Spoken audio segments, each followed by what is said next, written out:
Au loin, bien avant que leurs noms ne soient associés dans une même phrase, Vanessa et Lenny avançaient sur deux lignes parallèles, chacune éclairée par une intensité singulière. Elle, encore très jeune, portait déjà l'écho d'un succès précoce qui l'avait propulsée dans un univers d'adultes sans lui offrir le temps d'en comprendre les règles. La célébrité lui tombait dessus comme une lumière trop forte, de celle qui oblige à plisser les yeux pour apercevoir le monde derrière l'éblouissement. Dans les couloirs d'avions et de studios, elle tentait de préserver un cœur, encore en quête de repères, oscillant entre la fierté d'être reconnue et le vertige d'avoir grandi trop vite. Elle écrivait parfois quelques mots dans un carnet qu'elle n'ouvrait qu'en secret, comme pour vérifier qu'une part d'elle-même restait intacte malgré les projecteurs. Lenny, à l'autre bout de l'Atlantique, avançait avec la fougue et la détermination d'un artiste déjà affirmé, façonné par ses influences sous les rocs, mûri par les tournées, les enregistrements nocturnes et les interrogations incessantes qui accompagnent toute quête musicale. Ses journées étaient rythmées par les guitares qui vibraient dans son loft, par la recherche d'un son, d'une nuance, d'une intention juste. Il connaissait les brutalités et les merveilles du métier, les instants où l'inspiration déborde et ceux où le silence devient presque une menace. Derrière son énergie et son charisme, il portait une profonde sensibilité que seule la musique parvenait à formuler avec précision. Tous deux, à leur manière, vivaient dans l'entre-deux. Vanessa entre adolescence et âge adulte, entre innocence et maîtrise, Lenny entre réussite et doute, entre liberté et responsabilité artistique. Ils ne se connaissaient pas encore, mais chacun avançait avec un manque diffus, une zone de vide qu'aucune scène et aucune ovation ne semblaient tout à fait combler. Leur solitude était différente, mais elles avaient la même densité. Celle qui vous donne l'impression que, malgré les sourires, quelque chose d'essentiel vous échappe. La presse, le public, les attentes professionnelles formaient autour d'eux un paysage mouvant, parfois chaleureux, parfois étouffant. Vanessa apprenait à naviguer dans cet espace où chaque geste peut être interprété, où l'on vous demande continuellement d'être à la fois simple et exceptionnel. Lenny, lui, avait appris à en jouer, à transformer les injonctions extérieures en une force créative, mais il n'était pas pour autant à l'abri de ces tempêtes intérieures. À cet instant de leur vie, rien n'annonçait qu'ils se trouveraient, et pourtant quelque chose, dans le mouvement du destin, semblait les orienter l'un vers l'autre, comme si deux rythmes distincts commençaient déjà à chercher une harmonie possible. Ils ne savaient pas encore, mais ce qu'ils s'apprêtaient à rencontrer chez l'autre, une douceur, un espace, une écoute peut être même un miroir allait transformer leur manière d'être au monde. Avant la rencontre, il y avait donc ces deux trajectoires lumineuses mais incomplètes, prêtes à se frôler, puis à se mêler, puis à s'éloigner. Une histoire en germination silencieuse encore, mais déjà chargée de promesses. Dans les premiers jours de leur collaboration, rien ne ressemblait encore à une histoire d'amour. Tout se jouait dans l'espace ténu qui relie deux artistes lorsqu'ils commencent à chercher une même respiration musicale. Vanessa arriva en studio avec une réserve polie, cette délicatesse instinctive qui la protégeait autant qu'elle la définissait. Lenny, concentré, laissa d'abord le travail parler pour lui. Quelques accords familiers, une rythmique qu'il ajustait en silence, l'attention précise d'un musicien qui écoute avant de proposer. Entre eux, les mots étaient rares, mais la musique devenait une langue commune, un terrain neutre où aucune timidité ne survivait longtemps. Vanessa, qui avait jusque-là évolué dans un univers où tout s'enchaînait trop vite, découvrait une manière nouvelle de travailler, plus organique, plus libre, presque intime. Lenny cherchait à comprendre ce qui l'animait, ce qu'elle voulait exprimer au-delà des refrains, au-delà de l'image que le monde projetait sur elle. Fidèle à ses propres mots, I spent a lot of time with her to see what she was thinking, what she was feeling. Il observait sans envahir, posant parfois une question simple qui ouvrait en elle un espace inattendu. Elle se surprenait à répondre avec une honnêteté dont elle ne se croyait pas capable. Elle avait l'impression rare d'être entendue entièrement sans décor et sans malentendu. Les sessions s'étiraient parfois jusqu'au milieu de la nuit, dans une atmosphère mêlant concentration et trouble léger. Il ne s'agissait pas encore de sentiments, mais d'une proximité née de la création. Cette sensation d'être relié par un fil invisible qui se tend à mesure qu'on cherche une harmonie. Chaque nouvelle prise, chaque correction, chaque hésitation captée par le micro ajoutait une nuance à ce lien fragile. Vanessa percevait dans le regard de Lenny une forme de bienveillance exigeante, un mélange de douceur et de rigueur qui la déstabilisait. Lui, de son côté, voyait en elle une sincérité artistique rare, une transparence qui donnait à la moindre inflexion de sa voix une intensité presque bouleversante. La presse, à cette époque, parlait surtout de l'audace du projet. Une jeune artiste française travaillant avec un musicien américain déjà fortement installé dans le paysage musical. Mais ce que l'extérieur ignorait et que le scénario n'a pas commenté davantage, c'est qu'au cœur de cette collaboration se jouait quelque chose de plus profond, plus silencieux, un glissement subtil, une façon de s'habituer à la présence de l'autre, de reconnaître sa silhouette dans l'éclat tamisé du studio, de percevoir un souffle, un rythme, une sensibilité. Les chansons prenaient forme comme des fragments d'une conversation continue. Chaque mélodie semblait dire ce que les mots ne pouvaient pas encore avouer. Vanessa se découvrait davantage en se laissant guider. Lenny approfondissait son propre langage en cherchant le sien. Ce n'était pas encore de l'amour, car l'amour demande un aveu, une bascule, mais c'était la préparation, patiente, presque imperceptible, de ce qui allait devenir l'un des chapitres les plus délicats de leur trajectoire. La collaboration les rapprochait, et dans cette proximité se tissait déjà, insensiblement, une vérité qui ne tarderait pas à se révéler. Avec le passage des semaines, la frontière entre travail et présence commença à se brouiller, non pas à cause d'un geste explicite, mais par l'accumulation de signes minuscules. Une attention plus prolongée, une écoute plus fine, un silence qui ne mettait plus mal à l'aise. Il y a dans l'émergence des sentiments quelque chose de presque imperceptible, une lente dérive où l'on croit d'abord ne rien sentir, puis où l'on constate que l'on attend une voix, un regard, une façon de poser les mains sur le clavier ou sur la console. Ainsi naquit entre Vanessa et Lenny un lien encore fragile, presque secret, que personne n'aurait pu désigner clairement et que peu êtres eux-mêmes hésitaient à nommer. Vanessa, de nature réservée, s'étonnait de la facilité avec laquelle elle se laissait aller à parler de ses doutes artistiques, parfois même de ses peurs. Ce partage-là n'était pas prévu. Il surgissait spontanément, à la faveur d'une pause entre deux prises ou d'un moment suspendu avant de relancer la bande. Lenny accueillait ces mots avec une délicatesse étonnante, loin du personnage flamboyant qu'on lui prêtait. Il laissait s'installer le silence, quand il le fallait, puis ajouter une remarque précise, souvent juste comme un accord qui tombe à l'endroit exact où la chanson menaçait de se dissoudre. Cette justesse-là la touchait plus qu'elle ne voulait l'admettre. De son côté, Lenny ressentait une curiosité nouvelle, subtile, mais insistante. Il observait comment elle cherchait sa ligne mélodique, comment sa voix se modifiait selon l'heure du jour, comment son regard changeait quand elle trouvait enfin la nuance qui lui échappait. Cette attention n'était pas intrusive. Elle relevait d'une forme d'admiration discrète, d'un respect profond pour une sensibilité qu'il percevait comme rare et précieuse. Travailler avec elle l'obligeait à ralentir, à écouter différemment, à revenir à une certaine innocence musicale qu'il croyait avoir perdue. Il ne s'agissait pas seulement de produire un album réussi, mais de révéler quelque chose d'elle et peu, être de lui que la musique seule pouvait saisir. Entre eux, les échanges prenaient parfois la forme d'une conversation inachevée, comme si chaque phrase était le prélude à une autre, plus intime, qu'ils n'osaient pas encore prononcer. Les sourires qu'ils partageaient avaient la pudeur des débuts, ils appartenaient à ce moment unique où l'on presse un possible, sans avoir encore franchi le seuil qui le rend réel. Ils n'étaient ni dans la hâte, ni dans la déclaration. L'émotion se construisait dans les interstices, dans ce qui n'était pas dit mais deviné. Ce lien pourtant restait fragile, non pas parce qu'il était incertain, mais parce qu'il flottait au-dessus d'eux comme une promesse qu'un seul geste pourrait briser. Vanessa avançait avec la prudence d'une jeune femme qui a toujours dû se protéger, tandis que Lenny, malgré son aisance, sentait que l'équilibre était délicat.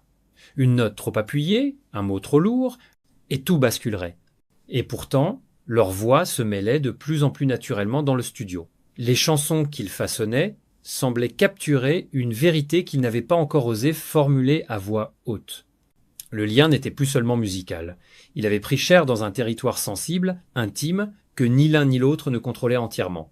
Ce qu'ils étaient en train de vivre n'avait pas encore de nom, mais déjà une direction, une intensité, une profondeur tranquille, une naissance lente, presque invisible, mais irréversible.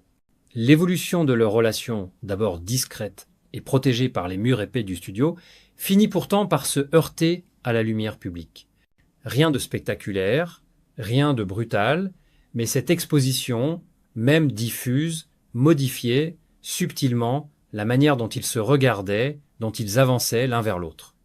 Dès que l'album commença à susciter l'attention, on parla de leur collaboration avec ce mélange d'enthousiasme et de curiosité qui accompagne souvent les rencontres artistiques inattendues. Pour Vanessa, qui avait déjà connu la tension étrange de voir sa vie scrutée à travers une loupe déformante, ce nouvel intérêt semblait à la fois familier et menaçant. Elle sentait que, tôt ou tard, la frontière ténue entre vie professionnelle et intimité risquait de se faire plus poreuse qu'elle ne l'aurait souhaité. Lenny, habitué à la médiatisation, ne s'en inquiétait pas avec la même intensité. Il avait derrière lui l'expérience nécessaire pour relativiser les commentaires, les suppositions, les récits approximatifs. Mais il percevait que, pour Vanessa, chaque article, chaque photo prise au détour d'un studio, chaque phrase sortie de son contexte résonnait davantage qu'il ne l'aurait imaginé. Il comprenait que cette jeune femme, encore en train de construire son rapport au monde, pouvait se sentir rapidement vulnérable face à une attention trop insistante. Alors il avançait avec précaution, prêt à détourner la conversation lorsque l'atmosphère se chargeait de non-dits, prêt à alléger l'air quand il le sentait devenir trop lourd. À mesure que leurs apparitions publiques devenaient plus nombreuses, les interprétations extérieures se multiplièrent. On commentait leurs gestes, leurs regards, la complicité perceptible, lorsqu'ils présentaient ensemble un morceau ou parlaient du processus de création. Rien n'était dit de manière frontale, mais le sous-texte flottait dans l'air.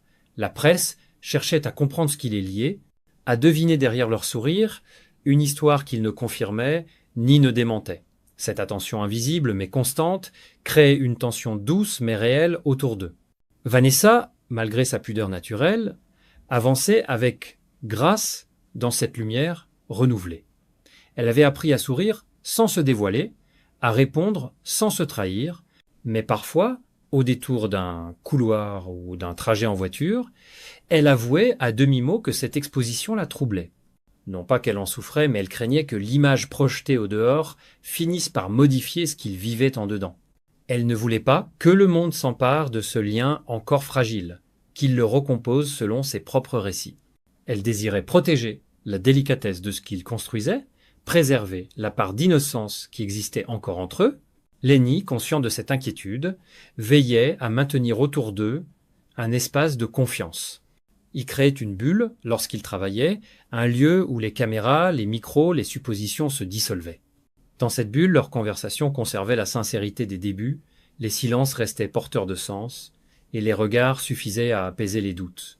Ils avançaient, malgré l'ombre discrète de la presse, avec une forme de dignité partagée. Pourtant, il était impossible d'ignorer la pression légère mais persistante qu'exerçait le monde extérieur.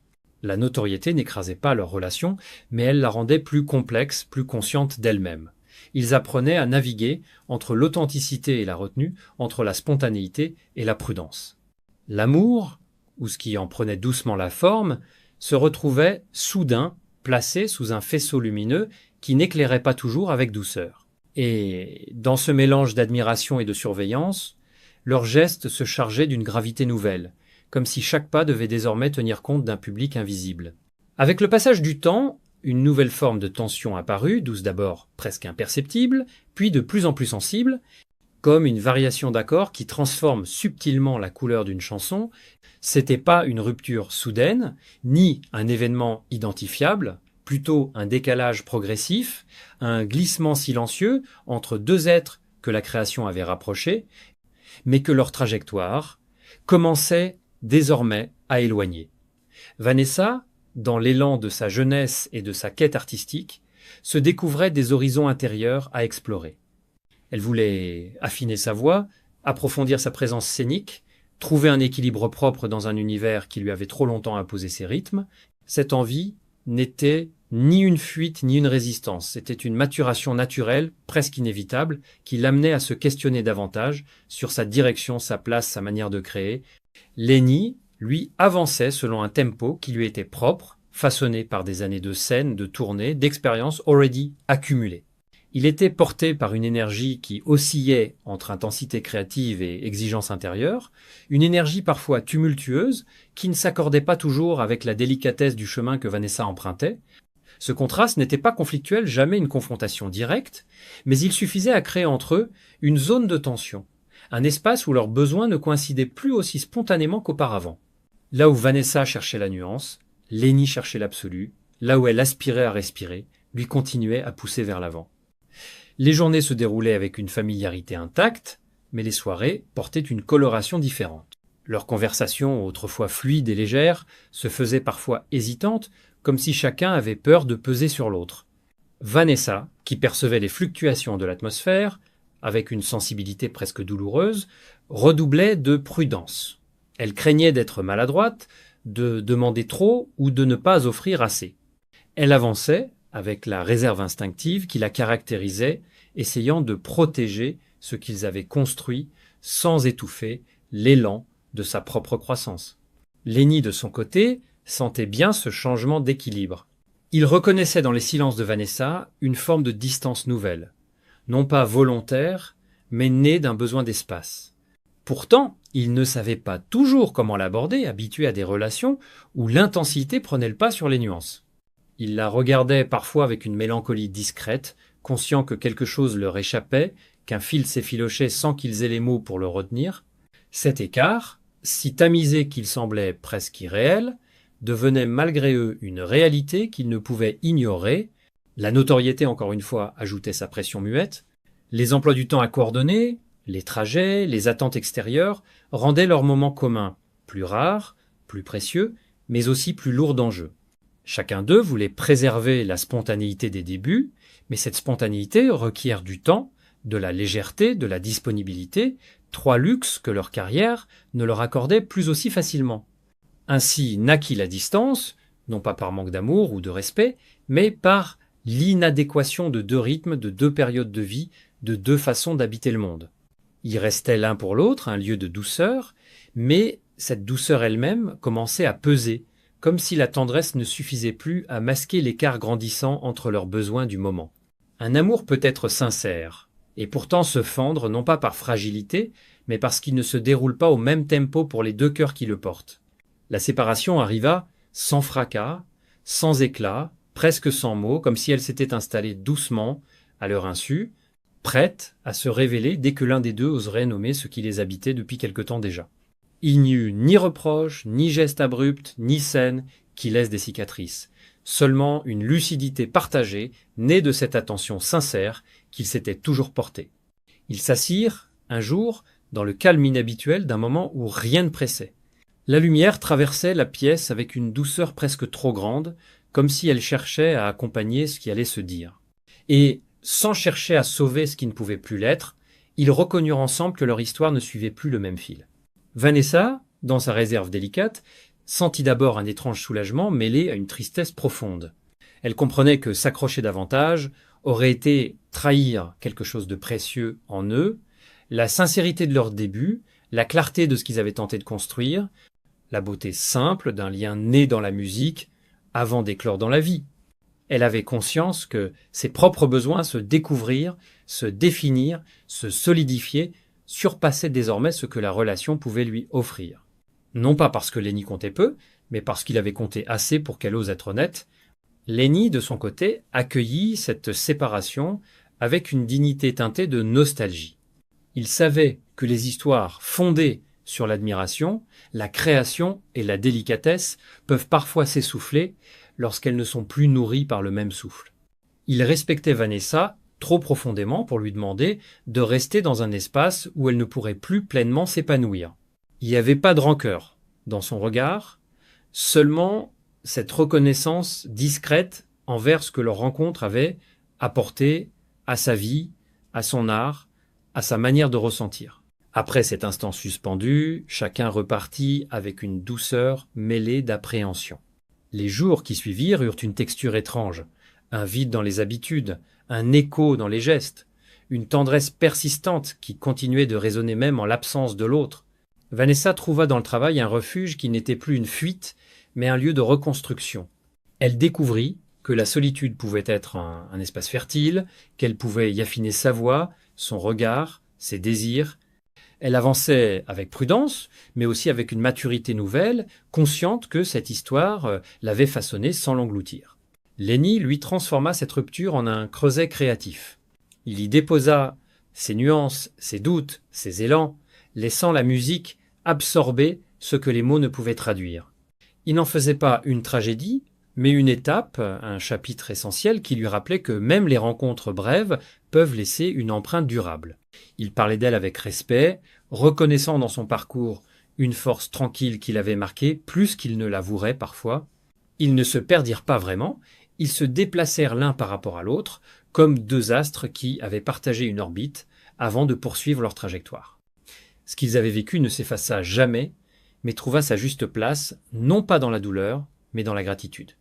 Et des années plus tard, lorsqu'on leur posait des questions, leurs mots témoignaient de cette vérité douce amère. Leur histoire avait été lumineuse, belle, mais aussi trop fragile pour durer. Une histoire qui, comme toute lumière trop vive, brillait d'autant plus fort qu'elle ne pouvait perdurer. Au terme de cette histoire racontée en clair-obscur, il reste la trace d'une rencontre où la création fut d'abord un refuge, puis un passage vers un sentiment plus vaste et plus fragile. Vanessa et Lenny, chacun à un moment charnière de sa vie, ont trouvé dans l'autre une écoute rare, un miroir apaisant, un souffle inattendu. Leur relation, délicate et sincère, n'a pas résisté au rythme divergent de leur trajectoire, mais elle a nourri en chacun une maturité nouvelle. Rien ne s'est perdu. Leur lien s'est simplement déplacé vers un territoire fait de respect, de gratitude et de tendre lucidité.